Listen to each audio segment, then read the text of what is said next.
Welcome to the Story Learning Podcast, regular doses of language learning tips and motivation to help you become fluent in any language. With me, Olly Richards. For language programs, books, free resources, and much more, visit StoryLearning.com.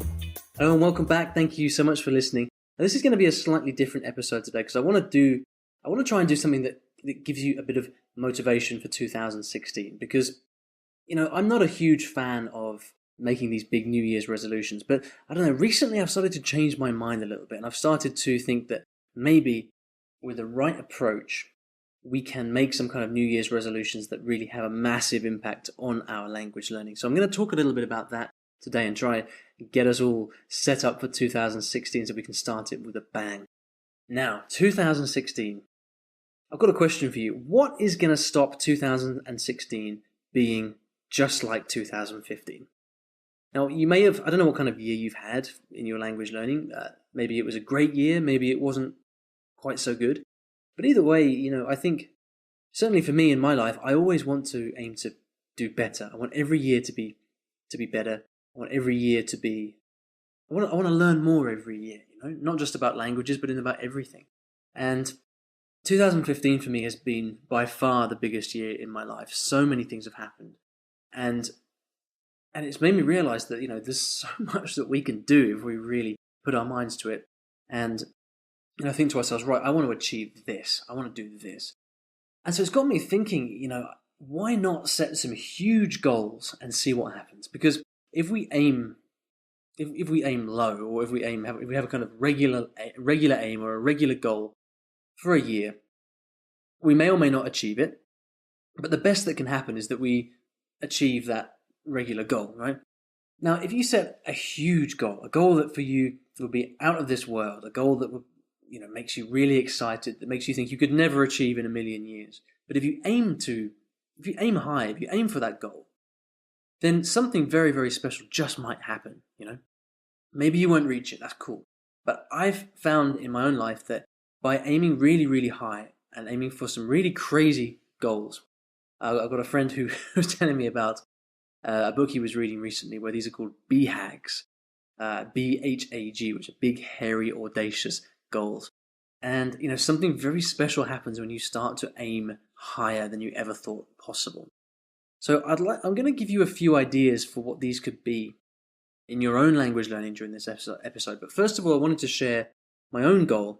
And I wrote about this recently in a post on the blog where I was talking about my language routine. And in that, I mentioned a goal that I've set myself for Cantonese. And if you're a regular listener or reader of the blog, you'll know that I'm learning Cantonese at the moment. I've been learning it for some time, but I've kind of recommitted to it recently. And I had this crazy idea of saying to myself, right, what would happen if I aimed to be on TV in Hong Kong? It sounds crazy, right? To be on TV in Hong Kong. I have no idea how I would do it. I've got no connections to TV in Hong Kong whatsoever. My Cantonese is probably not good enough to get through anything on TV in Hong Kong. But something about that goal made me think, yes. Made me suddenly really excited and made me think, what? If I could achieve this, if I could do this, there's nothing intrinsically special about being on TV, right? It's very kind of materialistic, funny goal. But at the same time, if I could work towards that and have that as a potential outcome to my studies, to my language learning, I just thought that would be a really, really cool thing to do. And it would be something that I could look back on in the future and say, wow, that was super cool that I managed to do that. How great was that, So I just decided to myself, well, why the hell not just set that as a goal for myself? So that's what I've done. For 2016, my goal is to be on TV in Hong Kong, somehow, in some form, obviously speaking Cantonese. And, you might listen to that and you might think, well, that's a very Olly Richards goal, that kind of thing doesn't apply to me. And you're right, it may not apply to you. We don't all have to have the same kind of goals. For you may be motivated by a very different kind of goal, and that's absolutely fine. But the idea behind this really is to say, look, nothing's going to change unless we actually try to do something a bit different, a bit beyond our normal expectations. So I want you to have a think about, really think outside the box and think to yourself, right, if I was going to set a really crazy goal, what would it be? Go through that exercise and see what happens. Because if you can find something that motivates you and inspires you, then a few really, really cool things could happen. Now, irrespective of what your language goals for 2016 are, I've got a few ideas for things that you can do that would kind of light a fire under you, that would make you have to either to recommit to learning your language, or else to surround yourself with the kind of people that would help you do that, right? Now, the first thing is to take part in one of the many language challenges that tend to happen at the start of the year. Now, I know that italki have a language challenge. I think it's a 30-day language challenge coming right up, and I don't think they've announced it yet, but it's coming up very, very soon. I hope I haven't done any spoilers for them, but they do it every year, and I did it last year, and it was a fantastic motivator, because not only do you get free lessons from italki to spend on language tutors, but you set yourself a challenge, and you have 30 days to take as many language lessons as you can, and to really start the year off with a bang. So there's lots of other challenges going on. I'm sure if you're part of any online language communities, you'll hear about them. But taking part in a language challenge in January would be a fantastic way to really break out of any rut you might be stuck in and start the year off with a bang. Now, the second thing would be to join a community of some kind, a community of people who are learning languages. Now, I've started a community recently in London, in the UK, called Polyglot Pub. It's kind of a funny name, but it's got a bit of alliteration in there, and you know what it is from the name. It's a bunch of polyglots, or people who are interested in language learning, who come together and go to a pub and talk about languages. That's what we do. But something very, very cool happens when you've got this community of people around you. And lots of people have been coming to this event recently in London and meeting other people who are interested in languages, and just realizing, I never had anybody around me who's interested in language learning. And so suddenly it makes you really want to try harder, because you realize you're not on your own. You get ideas from other people. And it can be an incredibly motivating and inspiring thing to know that you're not on your own, and that you've got a support network around you. So one thing that you could do to start the year off well, to really make a difference to your language learning in 2016, is to look for a local community of some kind. Now, it could be, ideally it would be locally, I think. If you can go to meetup.com or something like that, or maybe search on Facebook and just look for language exchanges, language communities of people. See if you can find something that interests you, that appeals to you, and get in touch with people near you who are going through the same ordeal, the same experience of learning a language, and set that as one of your goals, and just see what happens to your motivation.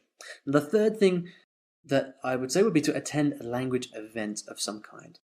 Now, these can be incredible language events, because like a community, you get to meet a lot of people.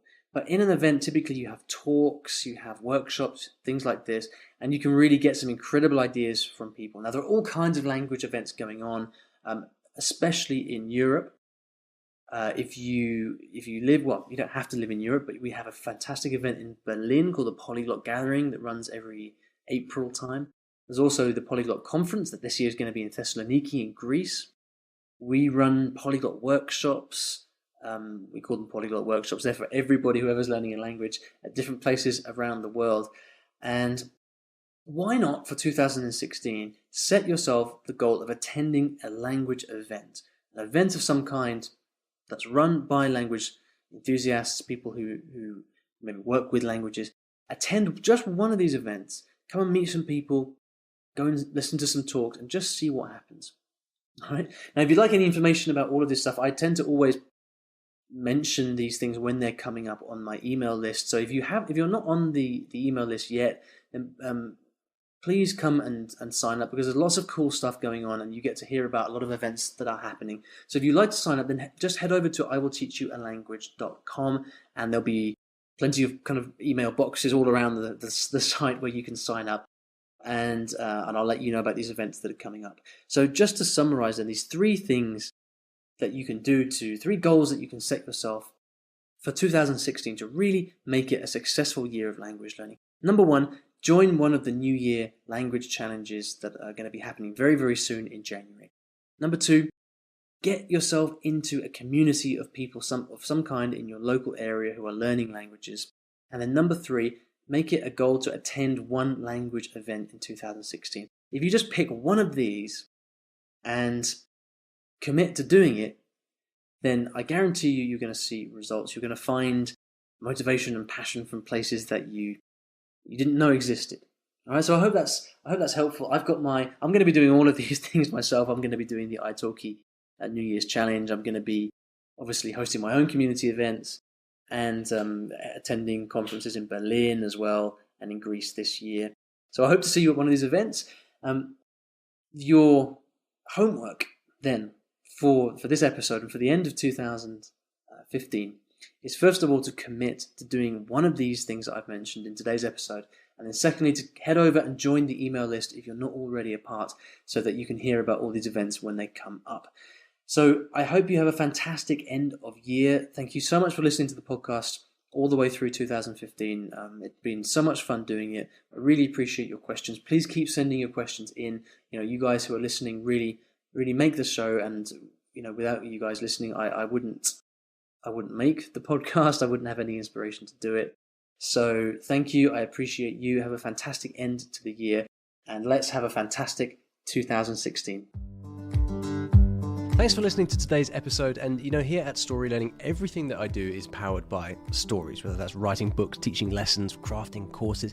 My mission is to help everyone succeed at learning a new language through the power of story. And we now have comprehensive language courses in over 15 languages, from Spanish to French, Korean to Japanese, and across all levels from beginner to mastery. And you can take a 7-day free trial of any of these programs by visiting storylearning.com/courses.